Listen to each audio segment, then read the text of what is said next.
This is the start of a beginner yoga series. This is designed for anybody who has wanted to try yoga and doesn't really know where to start.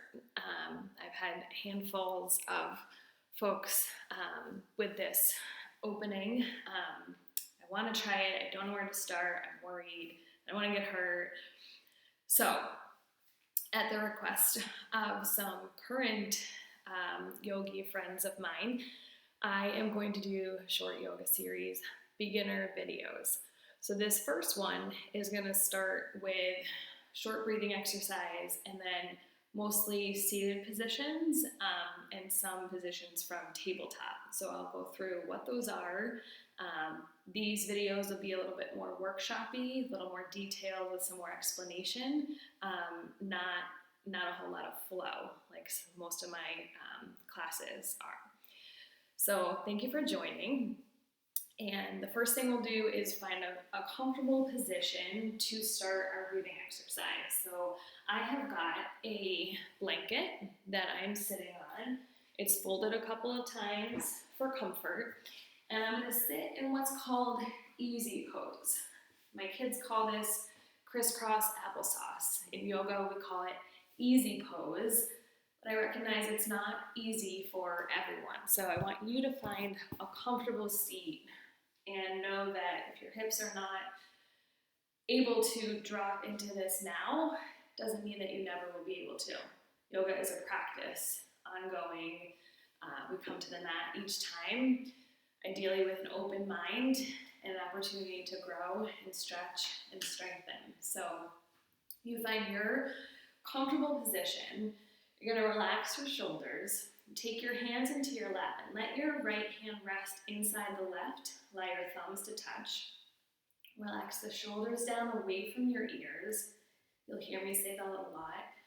In videos, shoulders down away from your ears. Your spine is long, and your back is relaxed. You're going to lift the crown of your head up toward the ceiling, and then just drop your chin a little bit. We don't have to close our eyes real tight when we practice breathing. Your eyes can be like slits. Open just a little bit. You're going to rest your tongue on the roof of your mouth. Close your lips and breathe in and out of your nose.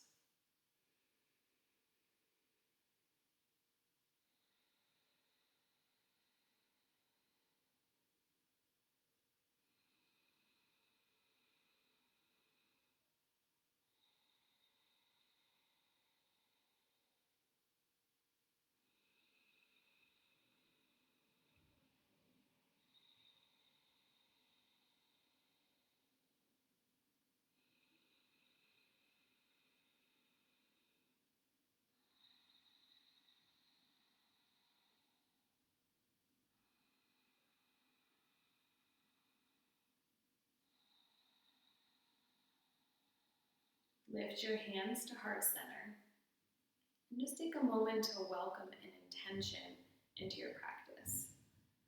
Could be as simple as having an open mind to learning something new, or as simple as being mindful of your breath. And with that in mind, just open up your eyes. Your eyes kind of just flutter open. And then we'll take a seated side bend here. So you're going to take your right hand down to the mat, just on the outside of your hip here. And then reach your left arm up and then relax your shoulder down as you take a little bend. And I'm going to bend my right elbow as I reach through my left fingertips here. Just reaching, trying to breathe as I go, and likely you're going to feel the stretch along the left side of your body. So as you come into this side bend, you're helping to create some space along the side of your body and those muscles in between the ribs, your intercostals. And then on our inhale, come on up. And then on your next exhale, take that side bend over to the left. So we're bending the right elbow. And then reaching through your right fingertips. I'm going to slide that right shoulder away from my ear.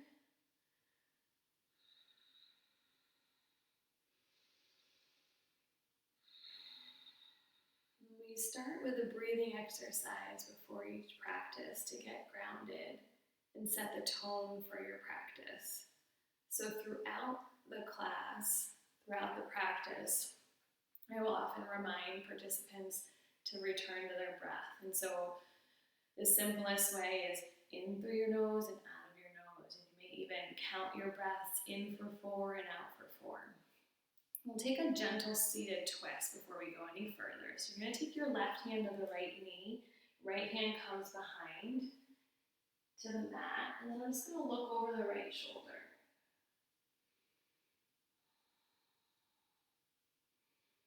I'm just beginning my practice, so I'm not going to try to twist really deep. Just like I'm looking over my shoulder and back out of my driveway. Come back through center. Right hand to my left knee, left hand behind. And now I look over the left shoulder.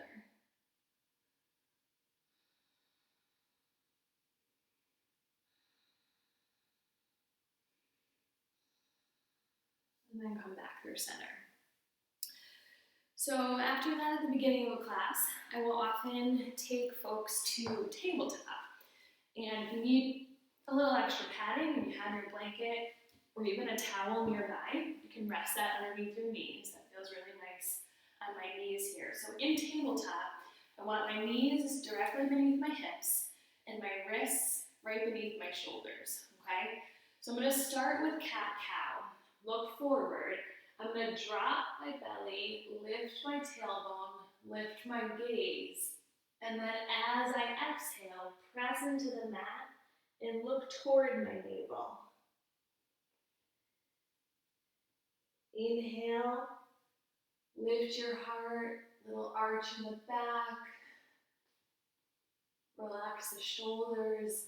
Exhale as I round the spine. And when I press into the mat, you can really feel my shoulder blades separate. Feel the space across my upper back and my thoracic spine.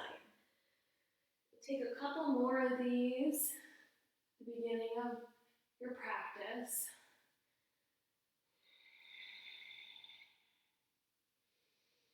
As slow as you like. And then when I come back through table, I want to find a neutral spine, okay? So I want to find that spot where I'm not arched and I'm not rounded, but my back's pretty flat, and I can rest a cup of water on it if I needed to. So from here, I also will work range of motion with a couple look behinds. I'm gonna look over my left shoulder toward my left foot, and then come back through center. Then look over the right shoulder toward the right foot. And I'll do a couple of those on each side as well. So from here, we'll do a little bit of rocking to warm up our wrists, okay? So from that tabletop position, you're gonna start to bring your shoulders past your wrists a little bit, and then bring your hips back toward your heels. And then each time we come forward, we might reach just a little bit further, and then press back. Good, rock forward, and press back. Rock forward,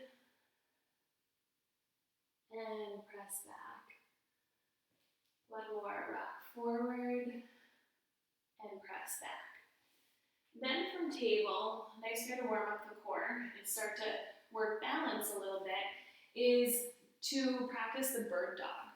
So with your bird dogs, we are going to start by extending the left leg out. You're going to flex your foot so your toes point down, and then reach the right arm. Take a deep breath in, and then as you exhale, bring your elbow to your knee. Reach out on the inhale. Exhale as you pull in. Inhale, reach. Exhale, pull in. Inhale, reach. Exhale, pull. Inhale, reach. Exhale, pull. One more, reach and pull, reach out, and then float it down. We'll do the same thing on the other side. Extend the right leg back. Reach the left arm out. Take a deep breath in. Exhale to pull in. Inhale, reach. Exhale, pull. Inhale, reach. Exhale, draw it in. Inhale, reach. Exhale, pull. Inhale and exhale. Reach and pull. Reach out and then float it down. One thing that you'll hear yoga teachers say from time to time is square off your hips. Now, what we mean by that, and especially in this tabletop position, is I want to make sure that my hips, if I had headlights on the front of each hip, they're both shining down toward my mat, okay? So if I were like a little car here. So if my hips are squared here, I would be engaging my core a lot more. I don't want to open my left hip up toward the side when I'm in a bird dog. There will be more appropriate ways where you would open up your hip, such as a modified side plank, which we'll get into in a different series. But for now, hips are squared off with the mat when you are in a bird dog. Okay, from here, I'm going to just try to keep these pretty short and digestible.